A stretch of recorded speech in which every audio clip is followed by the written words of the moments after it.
Welcome to Oxford Spoken English Classes Amravati. In today's lesson, we are going to learn how to make sentences. सेंटेन्सेसमध्ये दोन प्रकारचे sentences असू शकतात, short sentences आणि long sentences. या सेंटेन्सेसच्या मदतीने आपण आपल्या आयडियाज, आपले व्ह्यूज, आपले ओपिनियन्स, आपले फिलिंग्स, इमोशन्स आपण एक्सप्रेस करत असतो. आधी आपण शॉर्ट सेंटेन्सेस बनवणं शिकू, सोपे सोपे वाक्य बनवणं शिकू आणि त्यानंतर मग आपण मोठे वाक्य बनवू. आता बघा, आपण जे वाक्य बोलतो आहे मराठीमध्ये जसं आपण बोलतो तशाच पद्धतीची रचना इंग्लिशमध्ये नाही.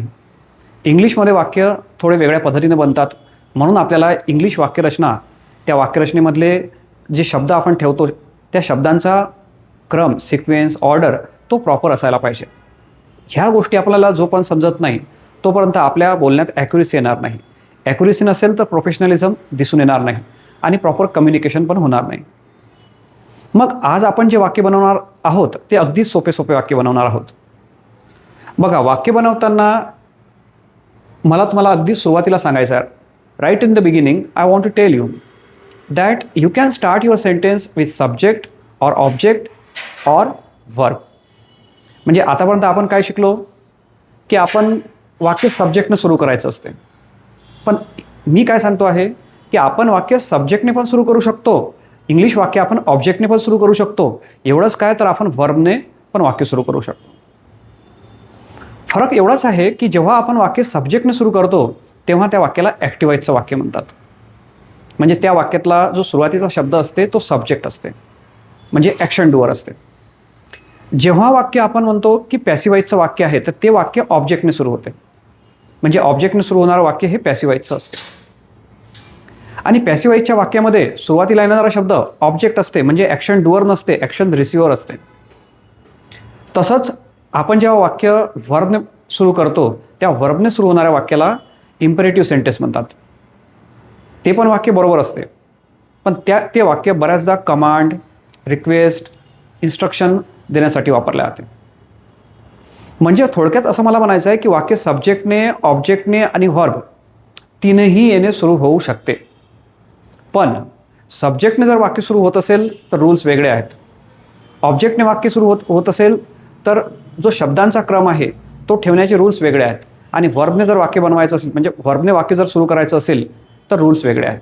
आणि हे रूल्स जर आपण फॉलो केले तरच आपल्या वाक्यामध्ये ॲक्युरेसी येते, अदरवाईज नाही. जसं मराठीमध्ये बोलताना आपण म्हणू शकतो की रामाने रावणाला मारले. आपण हेच वाक्य ऑब्जेक्ट सुरुवातीला घेऊन, म्हणजे रावणाला सुरुवातीला घेऊन सुद्धा बनवू शकतो की रावणाला रामाने मारले. इव्हन आपण असं पण म्हणू शकतो की मारले रामाने रावणाला. तीनही वाक्याचा अर्थ सारखाच होते, म्हणजे शब्द आपण इकडे तिकडे करू शकतो. पण इंग्लिशमध्ये असं नाही. इंग्लिशमध्ये जर आपल्याला वाक्य व्यवस्थित जर करायचं असेल, जे आपल्याला डिझायर्ड मिनिंग पाहिजे आहे तेच मिनिंग जर पाहिजे असेल तर मग जो क्रम आहे, जो सिक्वेन्स आहे, जो ऑर्डर आहे शब्दांचा तो आपल्याला मेंटेन करावा लागतो. तर आज आपण असे वाक्य बनवणं शिकणार आहे की जे वाक्य सब्जेक्टने सुरू होतात, पहिली गोष्ट. दुसरी गोष्ट, आपण अगदी छोटे छोटे वाक्य बनवणं शिकणार आहे. आणि तिसरी गोष्ट म्हणजे अगदी सोपे असतात बनवायला असे वाक्य शिकणार आहे. कारण आपण काय म्हटलेलं आहे की हा कोर्सच आपला बेसिक टू ॲडव्हान्स आहे, म्हणजे अगदी सोप्या गोष्टींपासून तर कठीण गोष्टींपर्यंत हा आपला जर्नी असणार आहे. तर सुरुवात करूया. बघा, आता इथं मी काही शब्द लिहिलेले आहेत. मी म्हटलं, नाव दिलेलं आहे की 7 words टू स्टार्ट. जर तुम्हाला इंग्लिश बोलणं शिकायचं असेल तर तुम्ही 7 शब्द तर सुरुवातीला पाठ करूनच टाका. पाठ केले म्हणजे फक्त मराठी मिनिंग पाठ नाही करायचे आहेत, ते समजून घ्यायचे आहे की कोणत्या सिच्युएशन्समध्ये, कोणत्या सर्कमस्टान्सेसमध्ये कोणासाठी वापरायचे. जसं तुम्ही जर पाठ करून टाकलं की आय म्हणजे मी मला, वी म्हणजे आम्ही आम्हाला, तर बऱ्याचदा असं होते की आम्ही हा शब्द आपण अनेक जण असले म्हणजेच वापरतो असं नाही. कधीकधी आपण स्वतःला जर खूप मोठी व्यक्ती समजत असेल तरीसुद्धा आपण स्वतःला आम्ही म्हणतो की आम्ही या घराचे मालक आहोत. आम्ही जे म्हणतो ते आम्ही करतो. हिंदीमध्ये तुम्ही ते डायलॉग ऐकली असेल की हम लाईन में खडे नहीं होते, हम जहाँ खडे होते हैं लाईन वैसे सुरू होती. आता तो व्यक्ती एकटाच असते पण तरी तो स्वतःला आम्ही म्हणते. मग तुम्ही जर समजा असं पाठ करून टाकलं की वी म्हणजे आम्ही, मग तुम्ही हे जे आता आपण वाक्य तयार केले त्या वाक्यामध्ये आम्ही शब्द आला तर तुम्हाला असं, तुम्ही कन्फ्यूज होऊन जाल की अरे आपण इथं तर आम्ही शब्द आहे, मग आपण वी म्हणायचं का? की if we make some commitment we do not back out. नाही, असं नाही होणार. लक्षात घ्या, वीचा अर्थ जरी आम्ही होत असला तरी तो आदरार्थी अर्थानं होत नाही. त्याचा असा अर्थ होते की तुम्ही जेव्हा एकापेक्षा जास्त लोक असता तेव्हा तुम्ही फक्त वी म्हणू शकता. तुम्ही जर एक व्यक्ती असाल, स्वतःबद्दल बोलत असाल, तर तुम्हाला आयस म्हणावं लागेल. मग तिसरा शब्द यू आहे. यूचा पण आपण फक्त मराठी अर्थ पाठ करून जमणार नाही. मराठी जी ट्रान्सलेशन मेथड आहे, ट्रान्सलेशन मेथडनं जे आपण इंग्लिश बोलायचा प्रयत्न करतो त्याला आपल्याला बाजूला ठेवावं लागेल. त्यामुळेच आपण आपल्याला इंग्लिश बोलण्यात अडचणी येत आहेत. आपल्याला सेन्स समजून घ्यावा लागणार आहे प्रत्येक गोष्टीचा, प्रत्येक शब्दाचा, वाक्याचा, बोलतानाचा.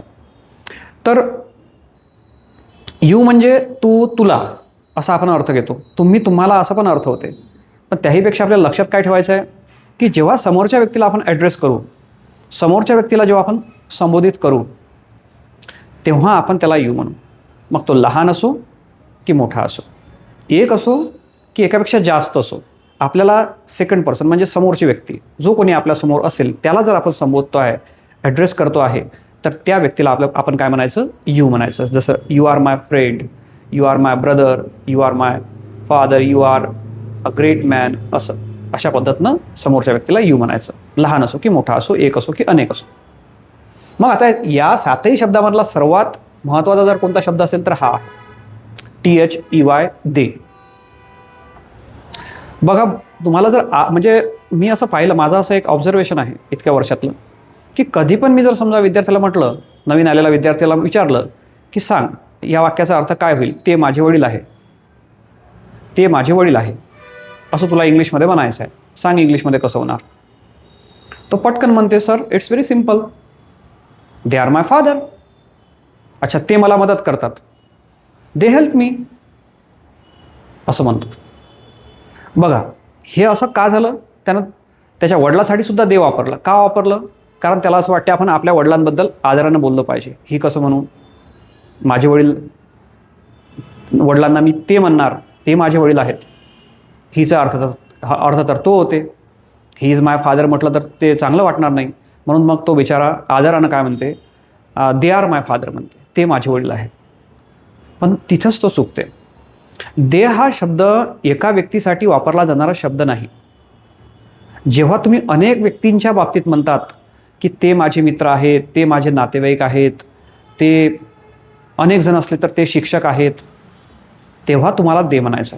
दे are my friends, they are people, they are police, they are officers, they are ministers, they are students. एकापेक्षा जास्त असले तर, तुमचे काका असतील, खूप 2-4 काका उभे असतील, तुम्ही म्हणून आले की ते माझे काका आहेत, तर तुम्ही म्हणू शकता दे आर माय अंकल्स. पण एकच काका आहे आणि तुम्ही त्या काकांच्या बाबतीत बोलत आहेत की ते माझे काका आहेत, तर तुम्हाला देणे म्हणता येणार. तुम्हाला म्हणावं लागेल ही इज माय अंकल. तुमच्या वडिलांच्या बाबतीत बोलायचं आहे तुम्हाला, तरी तुम्हाला देणे म्हणता येणार. तुम्हाला म्हणावं लागेल ही इज माय फादर. म्हणजे एका पुरुषाच्या बाबतीत जर तुम्ही बोलत असाल, मग तो लहान असो की मोठा असो, तेव्हा तुम्हाला त्या पुरुषाच्या बाबतीत बोलताना ही म्हणायचं आहे, he is my father, he help me, he is a very nice person. असं आपल्याला ही वापरून समजा एका पुरुषाच्या बाबतीत बोलावं लागते.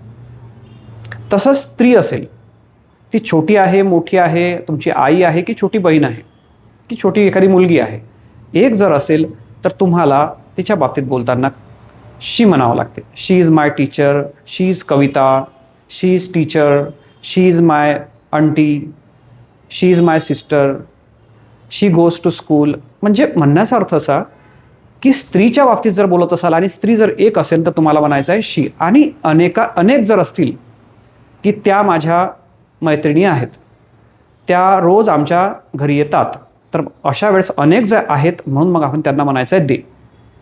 स्त्री आणि पुरुष एकत्र जरी असतील, त्यांच्या बाबतीत जर आपण बोलत असू तरी आपल्याला म्हणायचं आहे दे. मग देचे मराठी अर्थ काढतो म्हटलं तर मग ते अर्थ होतील ते, त्या, त्यांना, त्यांनी असे अर्थ निघतील. पण मराठी अर्थापेक्षा लक्षात काय ठेवायचं आपल्याला की आपण अनेकांच्या बाबतीत बोललो की दे म्हणायचं. तसंच हीचा अर्थ काढताना हीचे अर्थ आपण काढू तो, त्याने, त्याला, आपल्या सोयीसाठी. आपलं ते दे आणि ही मध्ये कन्फ्युजन व्हायला नाही पाहिजे यासाठी आपण हीचा अर्थ तो त्याला असा काढला. बट रिमेंबर की आपल्याला ही कोणासाठी वापरायचं आहे. We have to make use of he for a male, for a boy or for a man, for a person who is male by gender. आणि फिमेल असेल तर मग if you are talking about a female then you will have to make use of she. मग he आणि शी हे तर झालं.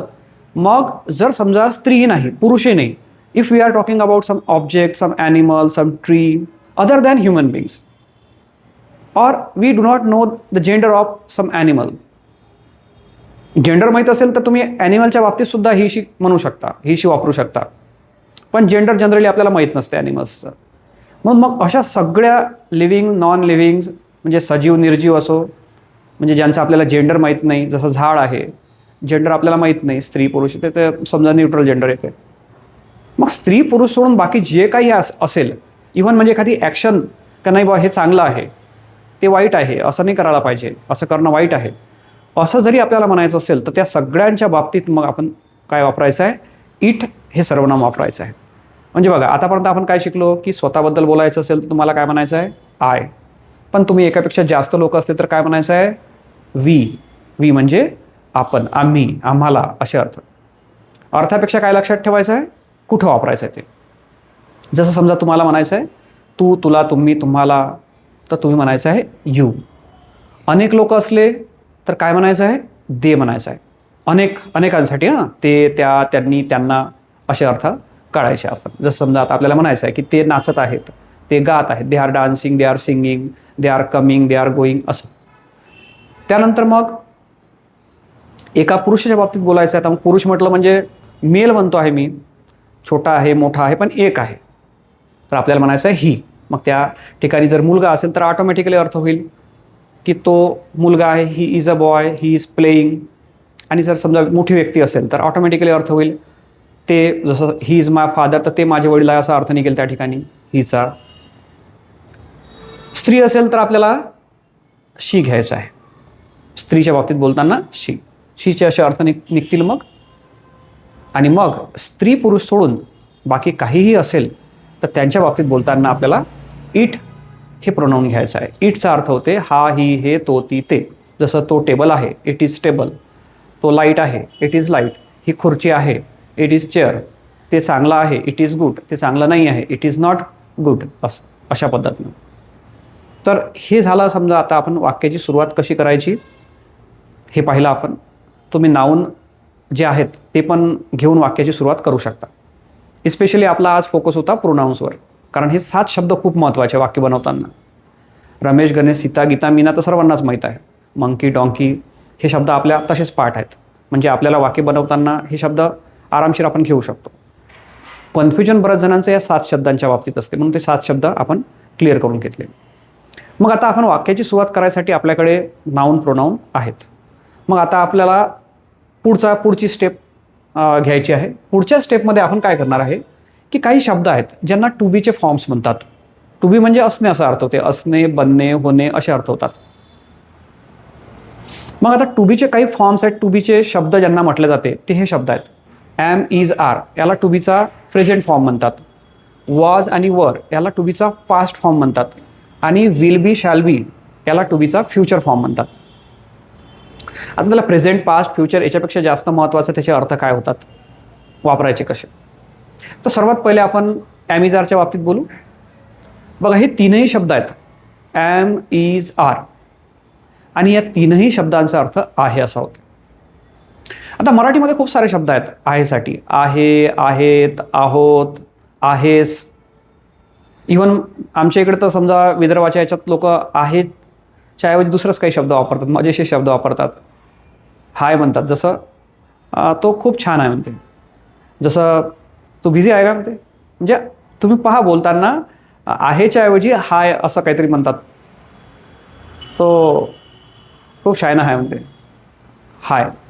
तर मला असं म्हणायचं आहे की तुम्ही आहेला हाय म्हणता की आहे म्हणता की आहोत म्हणता की आहेस म्हणतात हे मॅटर करत नाही. प्रत्येक एक रिजनल हे असते, एक रिजनल इन्फ्लुएन्स असते लँग्वेजवर. इकडे एक मजेशीर भाग पाहायला मिळतो. पुण्या मुंबईला तुम्ही गेले तर तुम्हाला तिकडे लोक म्हणतील इथे तिथे. अमरावतीला आले तर लोक म्हणतात इथं तिथं, इथं तिथं असं म्हणतात हिअर देअरला. इथून 30 किलोमीटर अंतरावर अंजनगाव सुरजेला गेले तर लोक म्हणतात अति तथी, अति नको बस म्हणते, तथी बस. आणि त्याच्याही पुढे गेले 30 किलोमीटर अंतरावर त्या तिकडे जळगाव जामोद साईडनं किंवा बुलढाणा साईडनं जर गेले तर तिकडे लोक म्हणतात अटी तटी, अटी नको बसू म्हणते, तटी बस म्हणते, अठून बरोबर दिसत नाही म्हणते, तठून बरोबर दिसते म्हणते. मग आता तुम्हाला सांगा इथे तिथेसाठी काही वेगळा शब्द इंग्लिशमध्ये, अति तटीसाठी काही वेगळा, अटी तटीसाठी काही वेगळा असा आहे का? अजिबात असं नाही आहे. तुम्ही अति तटी म्हणा, अटी तटी म्हणा, इथं तिथं म्हणा, काही इथे तिथे म्हणा, शब्द तर हिअर दिअरच आहे. हिअर म्हणजे इथे, इथं, अति आणि देअर म्हणजे काय होईल मग? तिथे, तिथं, तथी, तठी हे सगळे अर्थ होतील. थोडक्यात मला असं म्हणायचं की जे स्टँडर्ड लँग्वेज आहे ना त्यानुसार आपल्याला, म्हणजे मी तर त्याहीपेक्षा असं म्हणतो की अर्थ समजून घ्या, सेन्स समजून घ्या. ट्रान्सलेशन मेथडनं जर समजा तुम्ही प्रवास कराल तुम्ही कन्फ्यूज होऊन जाल, मिसगाईड व्हाल, मिसलीड व्हाल. So try to understand that we have to understand the sense of the sentence and after that we have to convert it into English. Only then you can expect the desired results. Only then you can convey your message properly. So in order to avoid miscommunication, you have to understand the sense. This is what I want to say in short. So let's discuss amizar. ॲमिझारच्या बाबतीत लक्षात घ्या या तीनही शब्दाचा अर्थ सारखा आहे. Am म्हणजे इज म्हणजे आर आणि आर म्हणजे ॲम. तिघांचा अर्थ तोच आहे, आहेत, आहोत हे सगळे एकच शब्द आहेत. मग हे तीन का आहे तर संपूर्ण इंग्लिश लँग्वेजमध्ये हा जो शब्द आहे ॲम आहे हा फक्त एकाच शब्दासोबत वापरला जाऊ शकतो. एकच प्रोनाऊन आहे आय, याच्यासोबत वापरले जाते. आणि हा आय प्रत्येक वेळेस लिहिताना लक्षात घ्या की तो कॅपिटलमध्येच लिहावा लागते. कॅपिटलमध्ये लिहिला तरच त्याला प्रोनाऊन म्हणतात. स्मॉल जर लिहिला तर त्याला मग प्रोनाऊन म्हणता येत नाही. मग ते झालं समजा एक लेटर ज्याचा काही अर्थ निघत नाही. म्हणून तुम्ही जर आय कॅपिटलमध्ये लिहिला तर त्याचा अर्थ मी किंवा मला असा होणार. ती गोष्ट लक्षात ठेवाल. तर ॲम हा शब्द फक्त आयसोबत वापरला जाऊ शकतो. आणि मग हा जो इज आहे नाऊनच्या बाबतीत असेल तर तो सिंग्युलर नाऊन जे असते ज्याला एकवचन नाऊन म्हणतो आपण, जसं समजा बॉय आहे, गर्ल आहे, डॉटर आहे. याचे अनेक वचनी काय होतील? बॉईज, गर्ल्स, डॉटर्स, डोअरचं डोअर्स, बुकचं बुक्स. तर जे सिंग्युलर नाऊन आहे एकवचनी त्याच्यासोबत इज घेतल्या जाते. A boy is, a girl is, a book is, a man is असं होईल. आणि ते जर प्लुरल असलं तर आर घेतात आहे या अर्थाने. जसं समजा मला म्हणायचं आहे की daughters are, girls are, boys are, monkeys are, donkeys are असं. म्हणजे एक वचन नाऊनसोबत जर घ्यायचं असेल तर आहे या अर्थानं इज घेतात. आणि आहे या अर्थानं अनेक वचन नाऊनच्या नंतर जर घ्यायचं असेल तर आर घेतात. बस एवढाच आहे फरक. प्रोनाऊनच्या बाबतीत हे असं आहे की ही, शी, इट हे तीन नेहमी लक्षात ठेवा. ही, शी, इट नंतर प्रत्येक वेळेस इज येणार. आणि वी, यू, दे यांच्यानंतर जर तुम्हाला ॲमिझारपैकी घ्यायचं असेल आहे या अर्थानं तर तुम्हाला आरच घ्यावं लागणार. म्हणजे we are, you are. You मग ते कोणासाठी वापरा तुम्ही, एकासाठी वापरा की अनेकासाठी वापरा. यू सोबत आरच येणार, ठरलंच आहे. यू सोबत कधीच इज येऊ शकणार नाही. दे सोबत सुद्धा नेहमी आर येणार आहे या अर्थानं. ते आहे म्हणायचं असलं की दे आर, काही त्याच्यामध्ये कॉम्प्रोमाइज नाही. तर अशा पद्धतीनं आपल्याला हे ॲमिझार वापरायचे असतात. तिघांचा अर्थ आहे असा होते. खूप सारे वाक्य आपण बनवतो. जसं मी टीचर आहे, आय एम अ टीचर, आपण मित्र आहोत, वी आर फ्रेंड्स, तू खूप छान व्यक्ती आहे, you are a nice person, ते आमचे नातेवाईक आहेत, दे आर आवर रिलेटिव्ज, तो एक स्टुडंट आहे, ही इज अ स्टुडंट, ती टीचर आहे, शी इज अ टीचर, ते खूप छान आहे, इट इज व्हेरी गुड, तो टेबल आहे, इट इज टेबल, तो गाढव आहे. आता गाढवालाच गाढव म्हणतो आहे आपण तर मग आपण इट म्हणणार, इट इज अ डॉंकी. आता एखाद्या माणसाला म्हणत असाल तर तुम्ही इट नाही म्हणणार, मग तुम्ही ही म्हणणार की ही इज अ डॉंकी. लक्षात घ्या. म्हणजे त्या ठिकाणी आपण ॲडजेक्टिव्ह अर्थानं डॉंकी शब्द वापरतो आहे. तर थोडंसं बघाल ते. आता आपण याच्या पुढं जाऊ. वॉज आणि वर. आता इथं काय होते की वॉजला तर ठीक आहे, वॉज आणि वॉज दोन्ही प्रोनाऊन्सिएशन करेक्ट आहेत, आपण आपल्या सोयीनुसार वापरतो. पण जे दुसरं आहे त्याला तुम्ही जे वेअर जर म्हणत असाल तर ते आजपासून तुम्हाला थांबवावं लागेल. Stop pronouncing it as where. Its correct pronunciation is were. Where नाही होत, वर असं याचं उच्चारण होते. आणि जो WHERE आहे त्याला वेअर म्हणतात. मग आता याचा अर्थ काय होते, तर वॉज आणि वर दोनही शब्दांचा अर्थ होते होता, होती, होते, होतो, होतं, असे 5 अर्थ निघतात. म्हणजे आपण जेव्हा पास्ट गोष्टींबद्दल बोलतो ना, जसं समजा मी स्टुडंट होतो, आय वॉज अ स्टुडंट.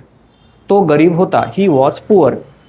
ती माझी टीचर होती, शी वॉज माय टीचर. आता नियम असा आहे की जर एकवचनी नाऊन असेल तर वॉज घ्यायचं, म्हणजे अ बॉय सोबत घ्यायचं असेल तर वॉज घेऊ आपण, आणि अनेकवचनी नाऊन असेल तर वर घ्यायचं. बॉईज वर, गणेश वॉज, पीपल वर असं. आणि पुन्हा ही शीट असलं तर वॉज घ्यायचं, आणि वी यू दे सोबत जर होता, होती, होते या अर्थानं जर शब्द पाहिजे असेल तर बिलकुल 100% वर घ्यायचं. आता एक अतिशय महत्त्वाची गोष्ट मी सांगतो, ज्यांनी इथपर्यंत व्हिडिओ पाहिला असेल, म्हणजे एवढी हिंमत ठेवली असेल, बिलकुल म्हणजे लक्ष डायवर्ट नाही केलं असेल, त्यांच्यासाठी एक गिफ्ट म्हणून सांगतो मी, हे एक एक्स्ट्रा बोनस. बघा, जर मला मी बिझी आहे असं म्हणायचं असेल तर तुम्ही म्हणता आय एम बिझी. पण जर तुम्हाला असं म्हणायचं असेल तर की मी बिझी असतो, तो नेहमी बिझी असतो, ती नेहमी अब्सेंट असते. आता असते हा सुद्धा ॲमिजारचा अर्थ आहे. म्हणजे मी बिझी असतो तर तुम्हाला आय एम बिझीच म्हणावं लागते. मी नेहमी बिझी असतो, आय एम ऑलवेज बिझी. तो नेहमी अब्सेंट असतो, ही इज ऑलवेज अब्सेंट. ती ऑलवेज दुःखी असते, शी इज ऑलवेज सॅड. तो नेहमी एकटा असतो, ही इज ऑलवेज लोनली. किंवा अलोन. अलोन आणि लोनलीमधला फरक तुम्हाला माहीत असेल. अलोन म्हणजे एकटा. बऱ्याचदा माणूस जेव्हा कोणीच त्याच्यासोबत नसते तेव्हा तो अलोन असतो.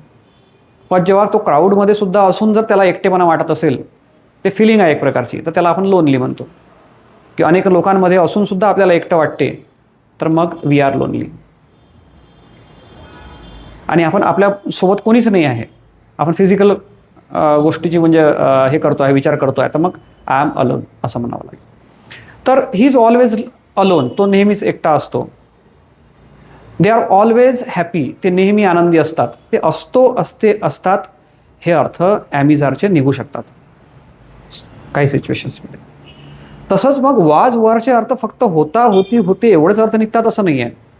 असायचे असा सुद्धा अर्थ निघतो. जसं तो नेहमी आनंदी असायचा, ही वॉज ऑलवेज हॅपी. ती नेहमी तयार असायची, शी वॉज ऑलवेज प्रिपेअर्ड.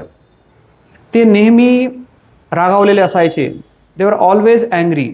तर असायचे, असायचा, असायची असं जरी म्हणायचं असेल तर वॉजवेअर म्हणतात. आणि असतो असं म्हणायचं असेल, असतो, असते, असतात, तर ॲमिजार घेतात. हे लक्षात असू द्या. तर आपण वॉजवेअरचे वाक्य बनवले. जसं मला म्हणायचं होतं की बा मी घरी होतो, I was at home.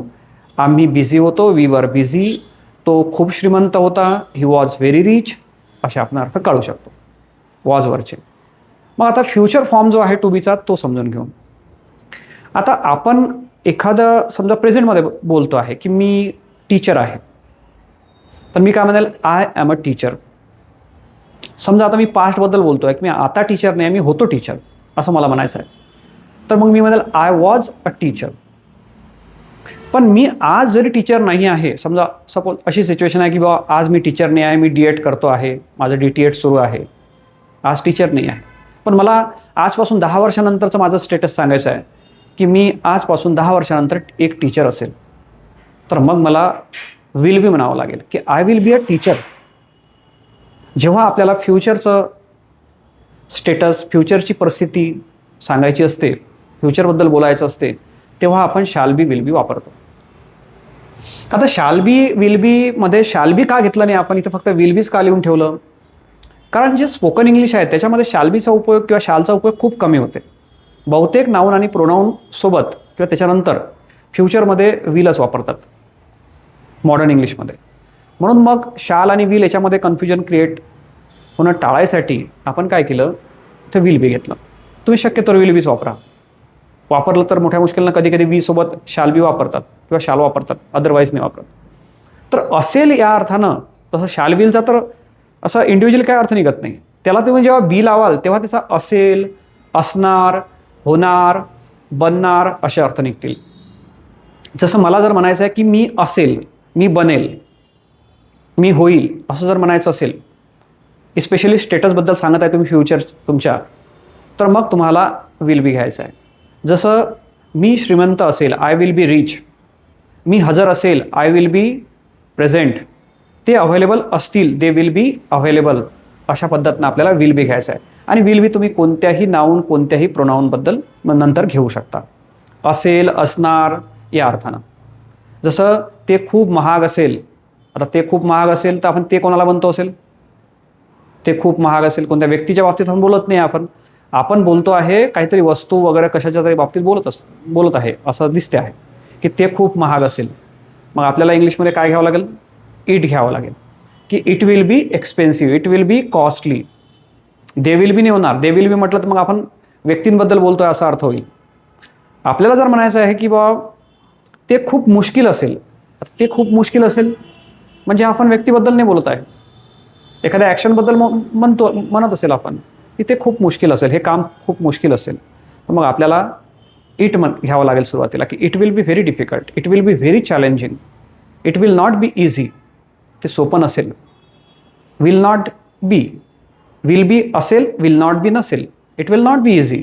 Will नॉटला शॉर्टमध्ये आपण ओंट सुद्धा म्हणू शकतो की इट ओंट बी इझी.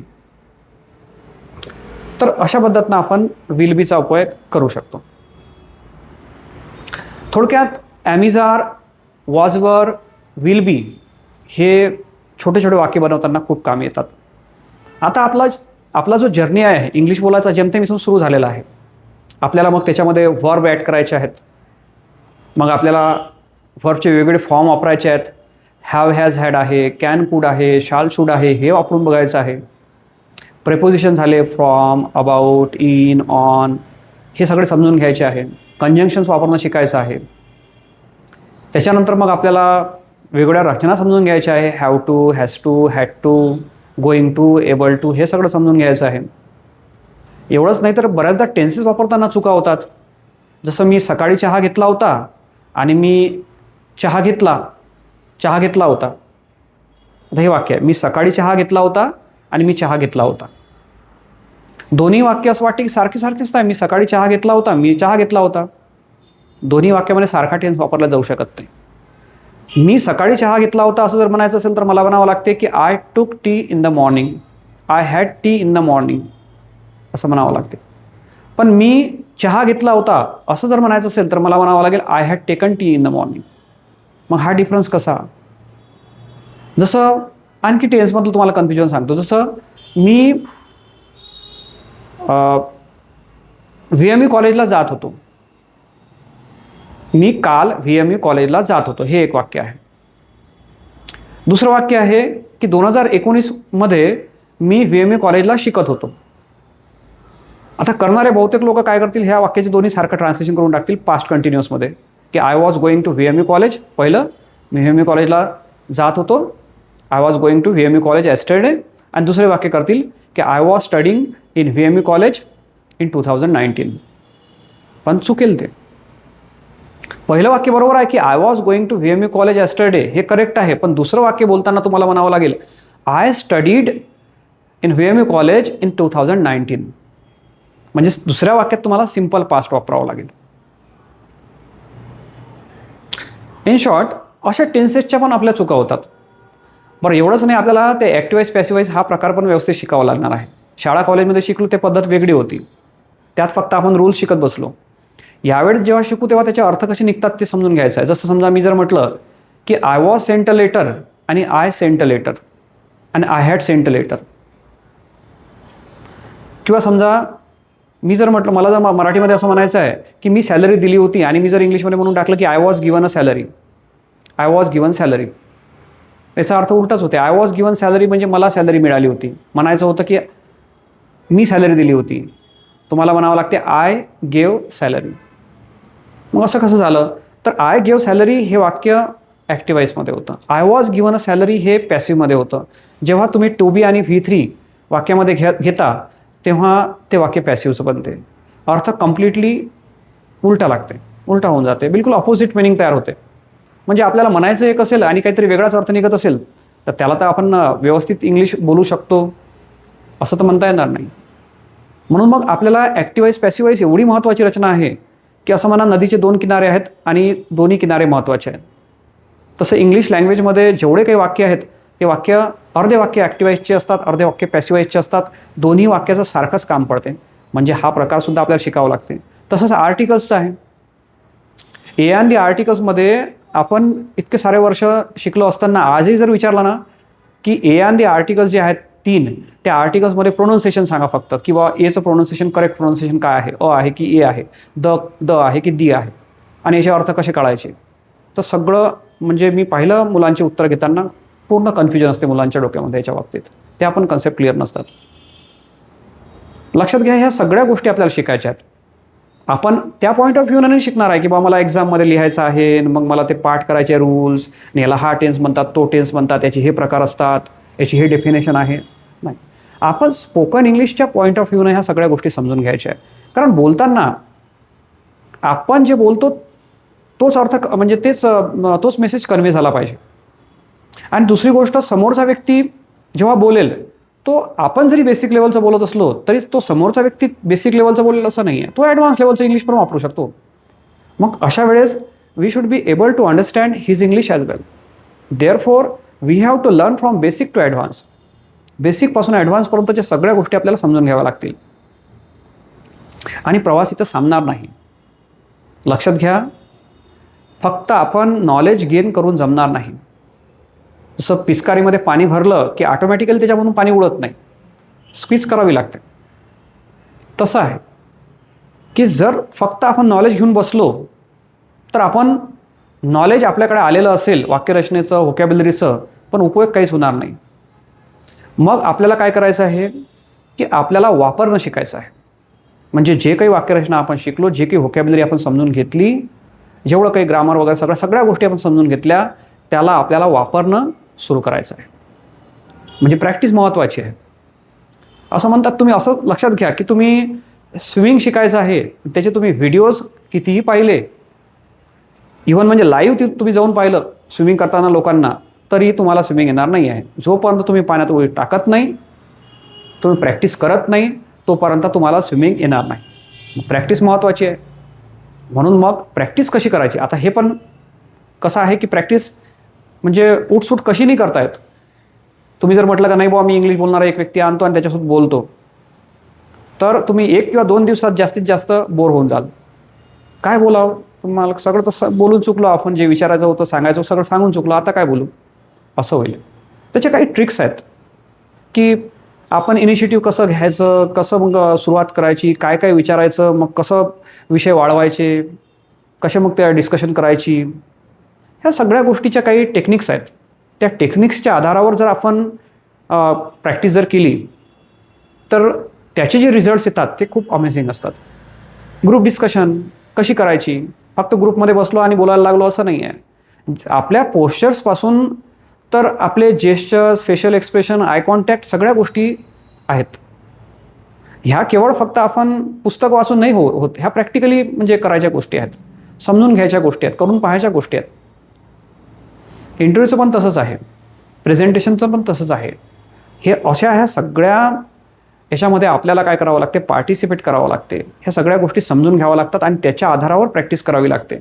मग ते सिस्टमॅटिक आपण जेव्हा कोणतंही काम करतो तेव्हा त्याचे जे रिझल्ट्स आहेत ते आपल्याला मिळतात आणि मग माणूस निराश होत नाही.